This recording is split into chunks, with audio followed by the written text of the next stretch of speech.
In the vast expanse of the Asia-Pacific, where the skies above mirror the strategic complexities below, a new chapter in aerial supremacy is being written.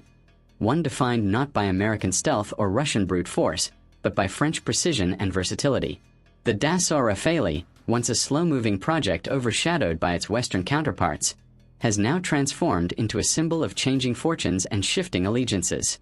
As the geopolitical winds shift across the Indo-Pacific, from the Himalayas to the South China Sea, the Rafale has emerged as a cornerstone of modern air power, a fighter that represents not just technological sophistication, but also the subtle art of strategic autonomy. For much of its early history, the Rafale struggled to find international buyers. Its high cost, stringent export regulations, and competition from U.S. aircraft like the F-16, F-18, and F-35 made it a difficult choice for many nations. Yet over the past decade, the regional defense environment in Asia-Pacific has evolved dramatically. The emergence of China's Air Force as a near-peer adversary, coupled with growing maritime tensions and the modernization of neighboring fleets, has prompted countries to seek platforms that combine performance, independence, and proven combat history. The Rafale fits that description perfectly. It is not only a multi-role fighter capable of engaging in air-to-air and air-to-ground operations simultaneously, but also an emblem of France's flexible, non-aligned foreign policy, something that appeals deeply to nations wishing to avoid the geopolitical strings often attached to American or Russian arms deals. India's embrace of the Rafale marked the beginning of this transformation. When New Delhi signed the historic €7.87 billion agreement in 2016 for 36 aircraft, it was more than a purchase. It was a statement. For years, India's Air Force had struggled with aging MiG-21s and bureaucratic delays in indigenous fighter programs. The Rafale offered a leap forward in capability, bridging the gap between legacy systems and the cutting-edge requirements of 21st century warfare. By 2022, all aircraft had been delivered, and their integration into India's air defense network began yielding strategic dividends almost immediately. Positioned at Ambala and Hasamara air bases, both within striking distance of sensitive borders with China and Pakistan, the Rafales have given India unmatched readiness and response flexibility.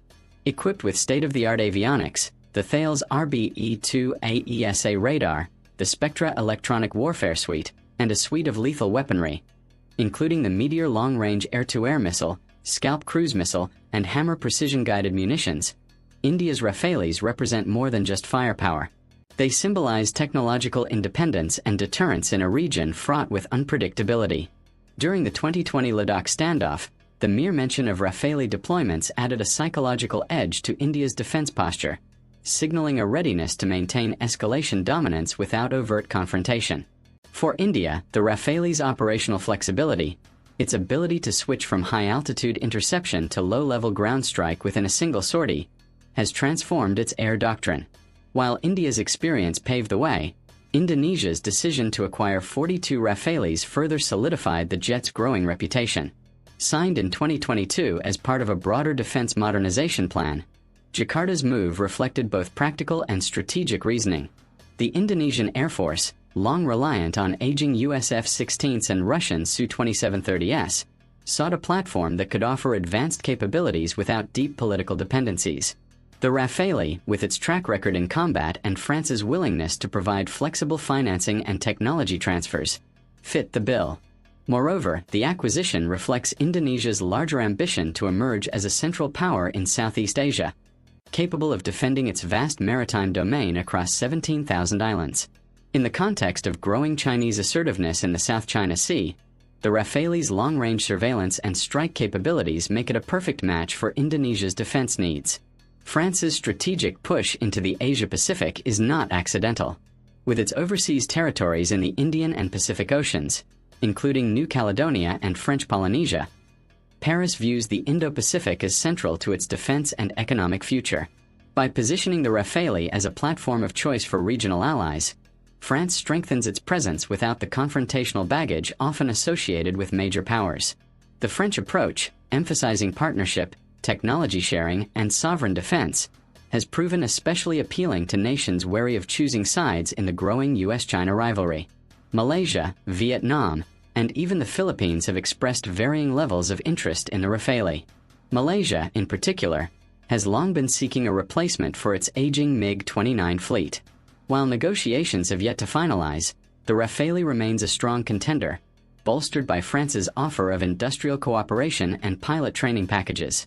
Similarly, the Philippines, locked in territorial disputes with China, has sought to diversify its defense partnerships and has reportedly explored options for acquiring a limited number of multi-role fighters, with the Rafale again emerging as a leading candidate. If such deals materialize, they would not only deepen France's foothold but also redefine the defense map of the region.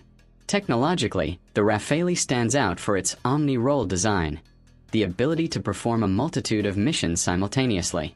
It can engage in air superiority, reconnaissance, deep strike, nuclear deterrence, and even carrier operations, all in a single configuration.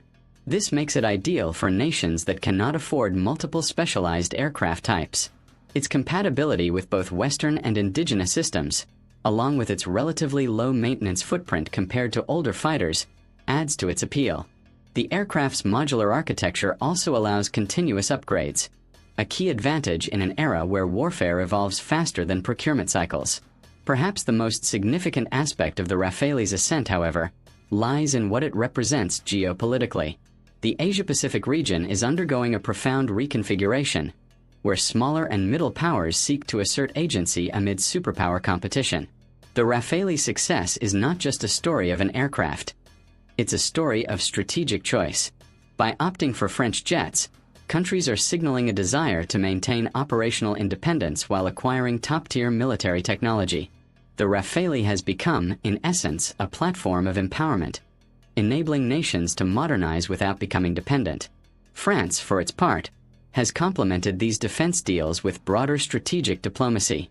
Through the Indo-Pacific strategy and deepening naval cooperation with countries like India and Australia, France is positioning itself as a stabilizing force, a European power with genuine Indo-Pacific stakes. The Rafale, thus, is both a commercial and diplomatic bridge. Every new deal extends France's influence, creating layers of security cooperation that stretch from the Indian Ocean to the South China Sea.